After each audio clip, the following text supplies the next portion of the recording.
Agencies Drinking Beer is brought to you by Proposify, software that helps you deliver beautiful proposals in the cloud and close more deals. Welcome to the 40th episode of Agencies Drinking Beer. On today's show, we're talking to Emília Chagas about challenges that agencies face producing and planning content.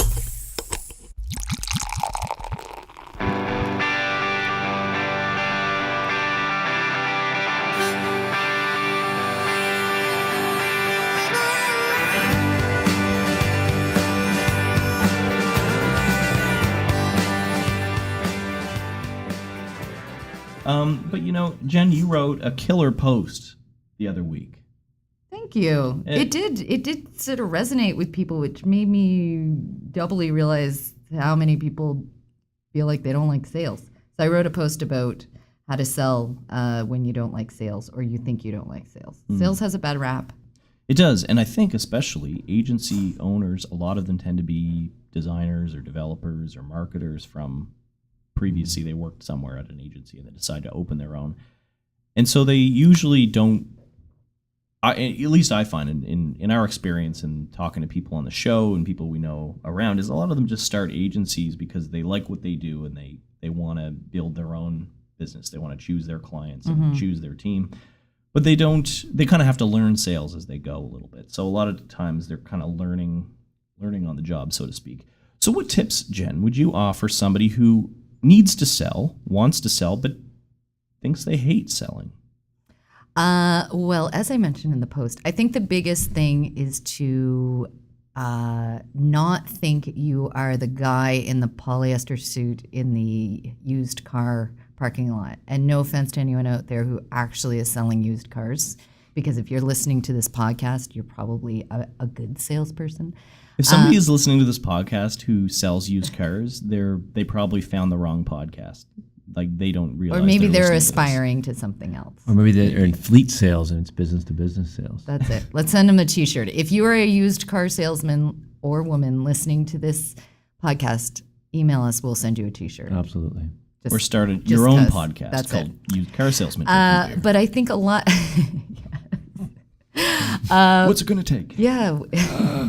I don't know why Kevin does like a disheveled old man sound.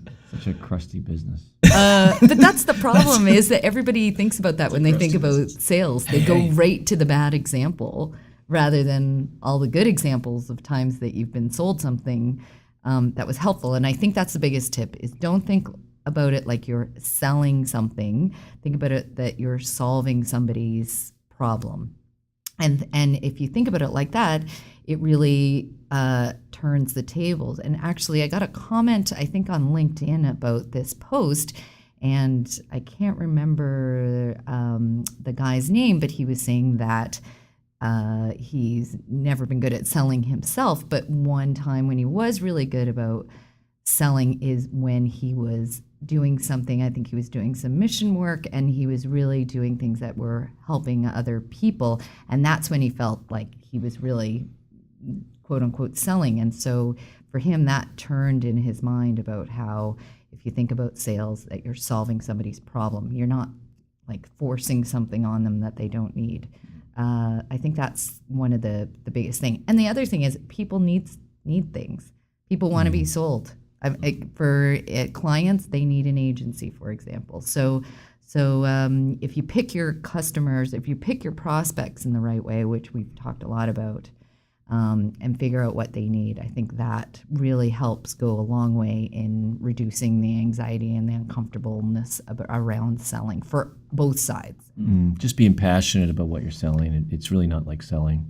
Exactly. Just sharing. Exactly. Just being honest and really listening to what your lead needs. And that's the other thing is really listening. Don't just cookie cutter your solution. We sell brochures, so everybody needs a brochure when they don't. So really listen to what their needs are and then tailor your solution that way. And I think that key point is listen to what their needs are, not necessarily what they tell you their needs are. Yeah. Because you can hear, by listening, you can get a sense for what their real problem is, even if they don't realize it themselves. And then it's your job, I think, to convince them they have a problem, if you legitimately think they do. And if you're the solution to that problem, then it's a natural fit, right? Yeah, absolutely. And then that way it builds trust. I think in another post I gave an example about how where I take my car to get fixed. I don't know why there are so many car analogies today, but I guess a lot of them are salespeople. Anyway, I just thought it was a rule for car repair garages that if you took your car in, no matter what, they were going to find something wrong with it and charge you. And I had kept taking my car in because I kept hearing this noise, and 3 times they sent the car home and said there was nothing wrong with it. And I couldn't believe that they did this. I thought for sure they had to find something wrong, and that really built my trust level with them. So now when I take it in and they say, okay, you've got to get this work done, I believe them because there were 3 other opportunities for them to take money from me and they didn't have to. And I think that's the other thing, is that if you're honest with your client about what you think they need, not just take what they say. Like I was just like, can you fix my car? Well, apparently my car didn't need to be fixed. That really builds trust and will make selling the next time a lot easier. Mm. And I think the way we try to apply it at Proposify is people who come to us and say, I only write 1 proposal a year, or I don't write many proposals. We often tell them we're probably not the right fit for you. Like, keep using whatever you're doing, Word, Google Docs, because you just won't get value from it. But then there are other people that say, I write tons of proposals, but why should I use you guys? Mm-hmm. And sometimes they almost question, like, what's the point? Like, what, you're just duplicating what Google Docs or Word does. And then that's sort of our opportunity to go in and say, well, here's some problems that you're probably facing that you don't even realize could be solved with it. Yeah. So. Yeah, that's it, like demonstrating the benefit. The other thing about sales, I think, and I've been noticing this a lot lately, is that people selling to us are not customizing their sell. So you wrote a great post about the best cold email you ever received. And I receive, so just out there to everybody who's emailing Proposify and wanting to us buy an ad or do this or that, just customize the email a little bit, because I just know you're basically cutting and pasting my name and our company name into an email, and you haven't really done any research into who we are or what we do. I mean, sometimes you've done a little bit, maybe you know what we do, but really you haven't investigated what our reach is or who we're going after, those sorts of things. Do that, and I'm not going to delete you right away, because oftentimes there's just so many, and I'm like, that's not even a fit. I'm getting killed with those lately. Yeah. LinkedIn is notorious for Price that. of success, guys. Price of success. I know. Everyone wants a piece of us. It goes back to that mindset that some people have. I think even some salespeople have, of like, oh, it's a numbers game. Like, the more, and to kind of broaden it even to job applicants. So we've gone through a few weeks here. We've been hiring. We've been looking to fill a few roles, and so not mine. She doesn't know about that other job posting. That's private. Marketing manager. If you're a marketing manager and you're looking, no. So in terms of hiring, like, we've had different job postings, like a growth hacker and customer support and design, development, and all these different roles. And you can totally tell the people that are just looking on job posting sites and then just like slamming out the same templated, dear sir, madam, to whom it may apply, I'm applying for this position. Some of them have no experience in anything Didn't we get a dairy farmer or something? We had a dairy farmer. The one with animals. That was pretty funny, working with animals. Animal husbandry. Yeah, we had a minor apply. Yeah.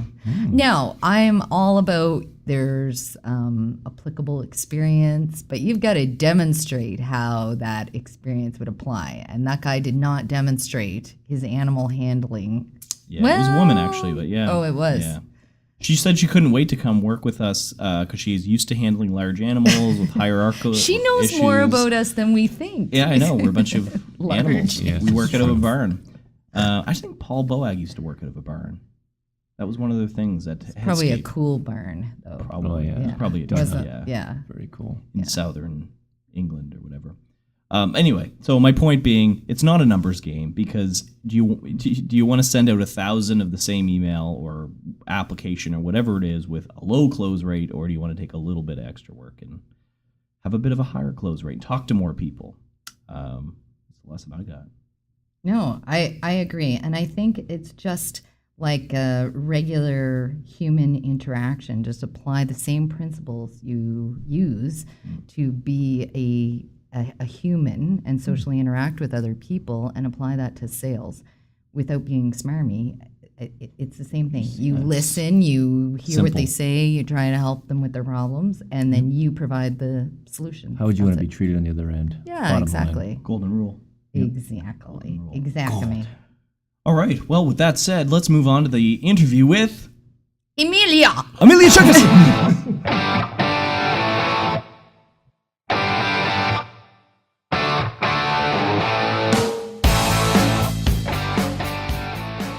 We're pleased to have Emília Chagas on the show. Emília is the CEO and co-founder of Contentools, based out of Brazil. Thank you for being on the show, Emília. Thank you guys for having me. Excellent. So maybe just give the listeners a brief overview of what Contentools is and why you started it. Of course. Contentools is a content marketing platform, and we provide all the tools, all the features that a company or an agency needs when approaching content marketing, from planning and documenting a strategy to managing a editorial calendar, managing their publications online on their blog, social media, etc. It's an all-in-one platform, and it all started because I used to be a content manager for many years. I'm involved in the content marketing world for more than 8 years. I worked with large companies and also startups, and they all face the same issues when approaching content marketing. The first one was, okay, it seems promising, it seems great to have your knowledge online, so you attract customers, you attract new leads, and people is interested in what you're doing, what you know. But how do I do it? How do I put up a team, and how do I gather specialists to help me with it? So the team was a big problem, and we started solving this problem from day one. And then after that, the frequency of publications was also a very common problem that companies and agencies had. So how do I keep up with the process? How do I make these work? And so I can satisfy not only my target audience, but also the search engines, etc. So that's how it all began. I started solving a real problem that I had and companies that I work with had, and Contentools was born. Oh, that's awesome. I mean, it sounds very similar in a lot of ways to Proposify, where it kind of started with our own problem of, we don't like writing proposals, or we find these challenges. And then we went and built the software. Now, with you, it sounds like you experienced that pain firsthand working in agencies. Did you then go out and, before you built the software, or maybe during it, did you go and interview other agency owners or people that worked at agencies to kind of validate that and say, wonder are they experiencing the same pain that I am? Wow, for sure. That's we like to say that Contentools was built from scratch, based on a business model canvas. We started in the laboratory. And I interview customers to this day. Before talking to you guys, I was actually interviewing a customer. And it was a customer, she was an agency owner, and she was telling me all the great news about having Contentools and sharing new ideas for new features with me as well. So we still interview customers to this day, and that's something I do every day. So a concierge MVP was involved in the beginning. We started solving the content marketing process, as I mentioned before, from the team creation. How do I create a team? How do I put together people to create content for me? Writers, editors, content managers, designers. I need a lot of people, and people that sometimes are not inside my company. I have to mention also that we serve especially mid-sized businesses, small and mid-sized businesses. And these businesses have something special about them, because they are very interested and very, they know a lot about what they do, but to go out of their inner processes, it can be really, really tough. So content marketing is something really new for them. And it's not, it's around 10 years industry, something more about that, but it's really new for SMBs to approach content marketing and get everything right from day one. So putting up with a team or even teaching your internal team, people that are already working with you, this new process is hard. So that's what we started solving from day one, and a concierge MVP was involved. And after that, after learning from these interviews, learning from these interactions with our customers, then we started coding the platform and the product was born.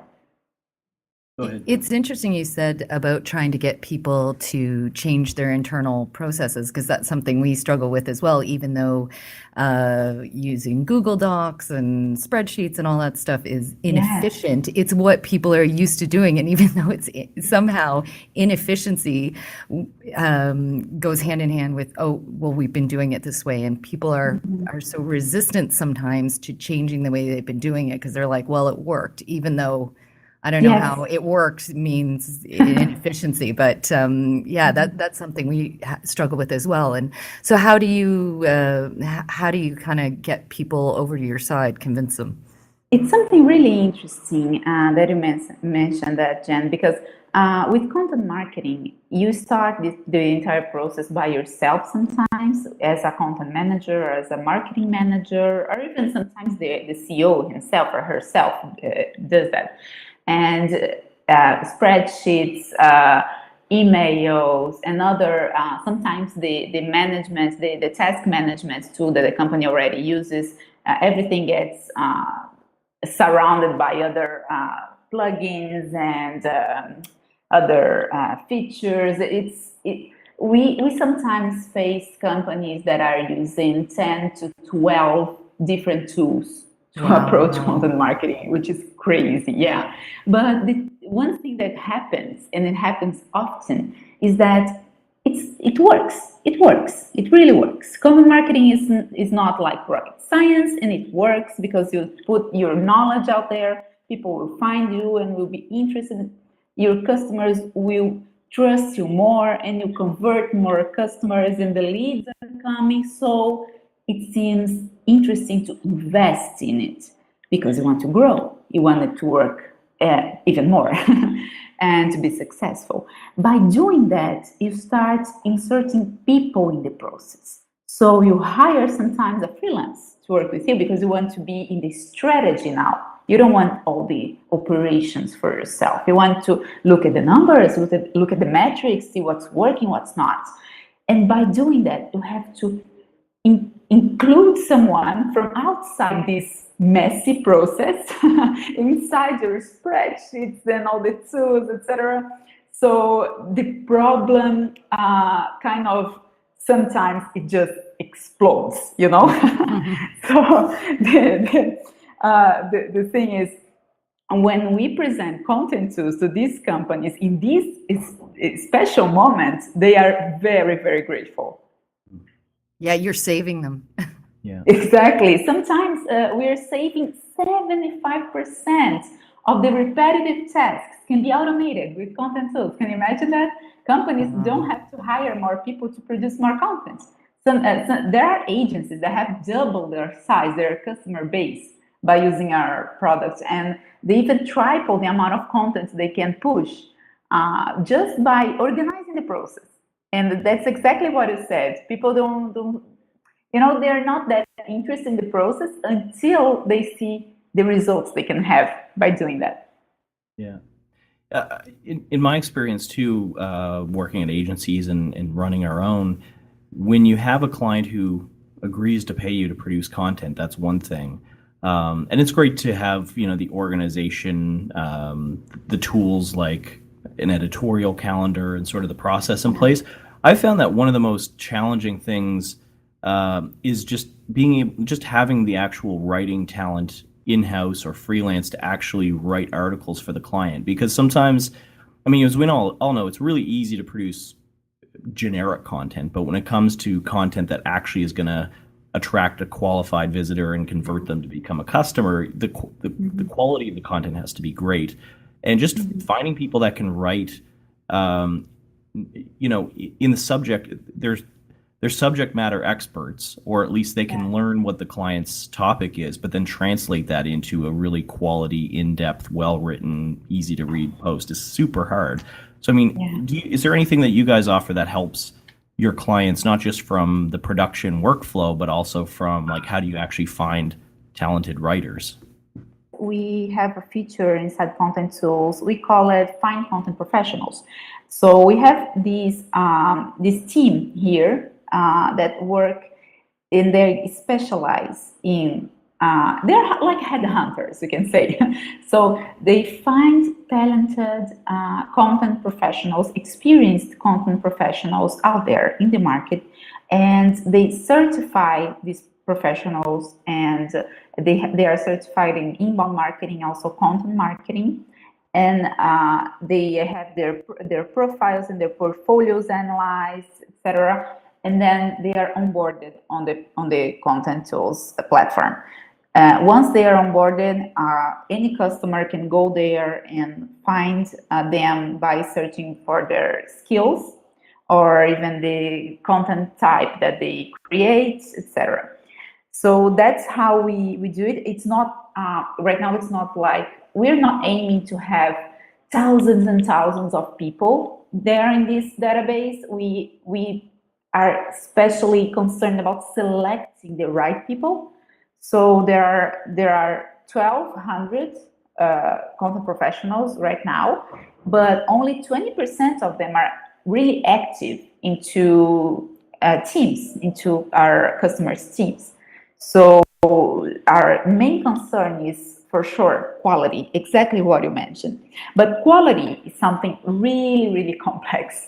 Quality, I think it goes way before you finding someone capable of writing or creating a video or creating a podcast like this one.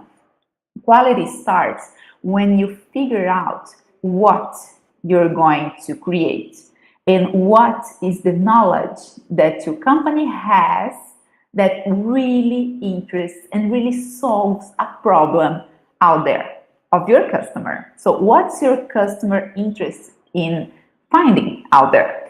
And how can you be the one providing that information? And what information it is and how it will be consumed.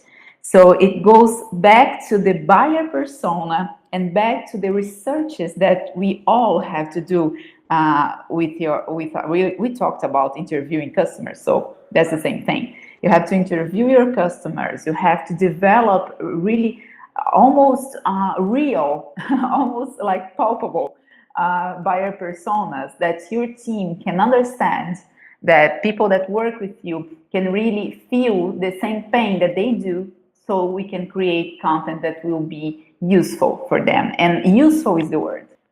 Yeah, in some ways we kind of get content fatigue now because there's so much content coming out. And sometimes you find like there's this really intriguing headline that makes you click it, but then as you kind of scan through it, you're like, okay, I've kind of heard this before.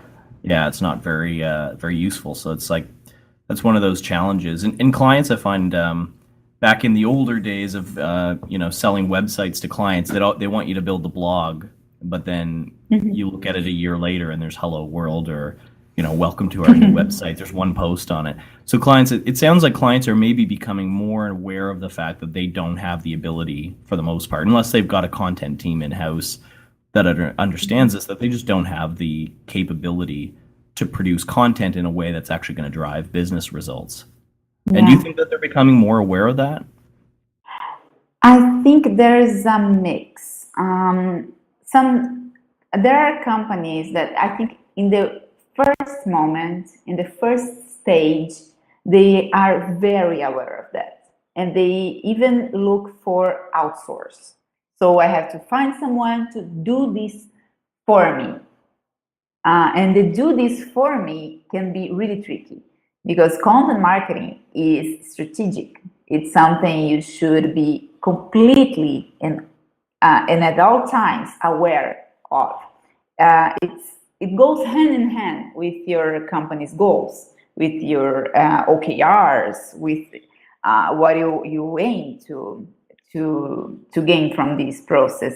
It can be even generating new leads, or converting the leads that you already have, or decreasing your cost of acquisition, or increasing your lifetime value. It can be almost anything, but you need to understand what it is. What does your company need, and how content marketing will get you there, and be side by side with the team working with content marketing for your company. What I mean is, if you're thinking of outsourcing content, you need to understand that you should be part of the process. You as a marketing manager, or as a CMO or a CEO, it's not something that will really take off your mind.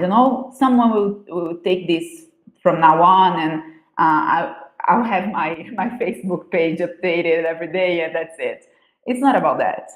It's about really getting what you want from this, and getting what you want. And if we go back to the problematic of quality of useful content, it's about your knowledge. So your customers want to know if you are the best choice for them. It's about their decision, and they will understand that you are the right choice if you are the provider, the vendor that gives them all they want, and gives them all they want even before they purchase, even before that moment.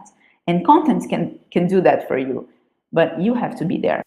You are the one who has the knowledge they are seeking. Yeah. So it's like, it's the job of the agency to, I guess, extract that knowledge from the client, who doesn't necessarily know how to take that knowledge that's inside them and turn it into a repeatable system, like a blog or a podcast or video series or whatever the format of the content seems to be. And also that it's a long-term play too, right? It's like, exactly. Clients, I guess, have to think and remember that it's not like buying advertising. You don't just get, okay, we're getting promoted this month. It's, it can take a year. It can take years to develop a really strong following and see the results of that work. And I guess it's the agency's job to really sell that, sell that long-term play. And now content marketing doesn't have a due date. It's something that you build an article today, or you produce a video, and it goes forever. If it's good, to answer questions and be helpful to your customers for as long as it's on air. So that's great, but that also demands these long-term compromise, as you were mentioning. Yeah. So this long-term mindset, something new. Yeah, you could get that hit that home run post that gets a bunch of shares and gets a bunch of like SEO love, but you can write a lot of content before that doesn't really get noticed by anyone. Yeah, and it's not something that you do like that one time. You have to do it again and again, tomorrow and the day after. Yeah. In your opinion, is there, and I just wanted to get your opinion on this. I'm sure there's some science out there, but everyone's got their opinions. How frequent do you think people should post new content every week? Should it be every week, or could it be every 2 weeks, every month? Do you think there's an ideal frequency for producing content? Well, I was talking to a customer before talking to you guys, as I said before, and this agency owner, she was telling me that she talked to a customer herself the other day, and he said, "Oh, now I get it. There's no way around. That's the way. Yeah, I cannot go back." No, he cannot go back, and he won't, because it's in a good way. Once the results are coming, there's no way back. You want to just go forward and faster, if you will. So to answer that question about frequency, it's something really tricky, and it really depends on the stage that you're at on your content strategy. If you're just starting, I mean, I come from a lean startup mindset, so don't put all your eggs at once there, in the basket. I would say start small and gather and learn from day one. So posting content once a week would be okay if you're starting, really okay. And interacting with your readers and sending and starting a mailing list, a real mailing list from day one and growing it week after week. So start small and be ready to invest and to grow as the results come. So with Contentools, we started like that. We started posting once a week a couple of years ago, and today we post. It's daily. Yeah, it's some days there are more than one material. It's three.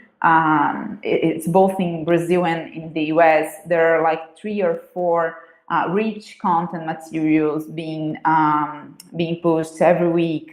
So it's something that it's needed right now, and we grew to this point. But in the beginning, I wouldn't have. I mean, it wouldn't be possible, I think, to have the frequency that we have now back then. And I'm sure that from these points that we still have a lot to grow. So if you're starting once a week is really the amount to go. Less than that, it will take really long for you to gather some results. So once a week is okay, and grow as the results come. Now, when you mentioned Brazil, I remember talking earlier that you said that your main customer base is in Brazil and that you've only kind of been breaking into the US for the last few months. So I wanted to kind of ask you, being that SaaS, software as a service, is everywhere and you can sell to everywhere, why did you decide to kind of focus your efforts on selling to the Brazil customer base, the market there, before getting into the US? It was a strategic decision for us to have our MVP here and to learn from this small group of customers first, and then replicating the learning process in the US. Brazil has a bit less than 2% of the globe's SaaS market. So it's really small right now. And the US has 40% of it. So for us, once the product proved itself, once we saw that we were solving a real problem, launch in the US was the next step and the move to make. I see. So you kind of wanted to make sure you had like product market fit before breaking into a bigger market. Interesting. I also saw on AngelList that you were a reporter and an editor for television. That must have been helpful too. Probably people got to know you through that. Would that be so? Yeah. It was a really interesting time. I used to work with content marketing, as I mentioned, in various forms. I used to work with online portals and also the news and magazines. It was a really great way to learn to deliver great content and to manage content creation with large amounts of content every day, launching a new product every night, mostly. Yeah. Well, so you've had a passion for content for quite some time. That's great. Yeah, I do. So I guess now that you're breaking into the US, what kind of feedback are you getting? Are you getting maybe different feedback from customers in the US versus ones in Brazil? Do you find they're using other tools, other content tools? It's interesting. The ICP is a little bit different, but only in the how can I put it? Only in the way people forge their own content machines. So here in Brazil, we also serve SMBs as in the US and every country out there. Contentools is really targeted to solve a problem of small teams. So in the US, one thing that we noticed is that our customers more used to forging their way out, to establishing these process with many tools and connecting them somehow, and sometimes the content, even if the process is not the best process, something has been done. They make some effort to solve the process first, even if it's not ideal. In Brazil, it's a little bit different. Things are in companies that start with content marketing. Sometimes we see processes messier with less tools and more emails, sometimes things like that. So the way people solve the problem before getting to know Contentools is different. And another thing that we also had to change a little bit our funnel, our sales funnel as well, because in Brazil, people are used to talk to someone before they enroll in a platform. Or if you're listening to us and you want to launch your product to the Latin market, that's interesting information. So it's interesting to have someone for your customer here to approach, a sales rep, someone, a consultant, someone that they can reach and ask questions before they hop on a trial, for instance. And in the US, it's very different. We know the global customer is used to self-service, and they want to solve the problems for themselves, and they reach us when they want and if they want. Yeah, interesting. I've noticed that. I think I didn't really realize it until you said it, but we get a lot of people from different countries, and I think our ratio of U.S. customers probably lines up with the average of maybe 40-50% U.S. And it does seem like people, maybe not just strictly Brazil, but other Latin America. Ones outside of the U.S. seem to want a lot more high touch sales, like, can you call me for a demo versus I'll just try it, I'll just sign up. Yeah, Like Australia. exactly. Yeah. Australia too? Oh, that's interesting. We haven't been there yet. So in a way, that must be a good thing, because if you're breaking more into the U.S. and trying to build up that customer base, it can actually be easier to sell that way because it doesn't require as much hands-on sales, right? Yeah, on the other hand, the product has to be really easy, to figure out, and the wow factor has to be right there. 3 seconds, that's all you have. Yeah, because if they otherwise start a people trial, will drop. Yeah, exactly. They start it and they can't figure it out. They won't even ask. They'll just leave it. So true. Yeah, that's a big problem. I think we face that, and probably a lot of So SaaS. UX has to be like super. Mm-hmm. It was great chatting with you, Emília, and I wish you continued success as you keep breaking into the U.S. market and growing your customer base there. And thanks so much for being on the show. Thank you. It was really a pleasure talking to you guys. Thanks, Kyle, Kevin, and Jen. It was really a pleasure.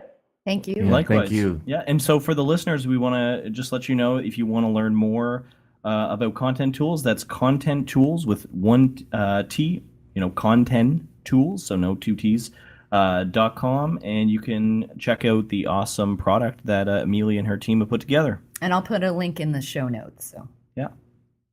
Thank you. All right. Thanks Have a very great much. day. Take care. that was our 40th episode. 40th. I should have brought the bell in, and we could have. Our rang it. podcast is now middle-aged. I got nothing to say about that since I'm in my 40s. I'll put a digital bell ring in Okay, there. perfect. This podcast will die somewhere around 80 to 85 episodes in. What do you think? Did I just get morbid? Like, I feel like We can all it's just a talk joke. like this. What? We can all talk like this and put our teeth in. Oh, we like doing this voice. We really do. Kevin and I do that voice all the time. I don't know. I don't know why. It's stupid. I don't know. So quickly, before we go, because it's kind of a longer episode, Kevin, you just came back from the Gorge. How was it? Yes, Phoenix was great. The Grand Canyon was great. Phoenix was great. The Icon conference was amazing. And it was all good. Nice. Yeah. Got a little tan? A little bit. A little bit. Wasn't that warm. But you almost died hiking, right? Yeah, I don't like heights, and I was the wimp. My kids, no problem, my wife, but I was just latching onto the side of the hill or the mountain or whatever you call it, just freaking out. There's no freaking rail or anything.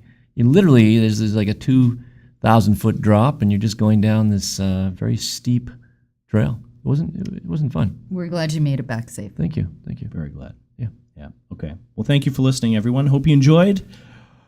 Rate and review us on the iTunes Store. Share us with your friends. And if you have any questions or want to be featured as a guest, please get in touch. Bye for now. Bye.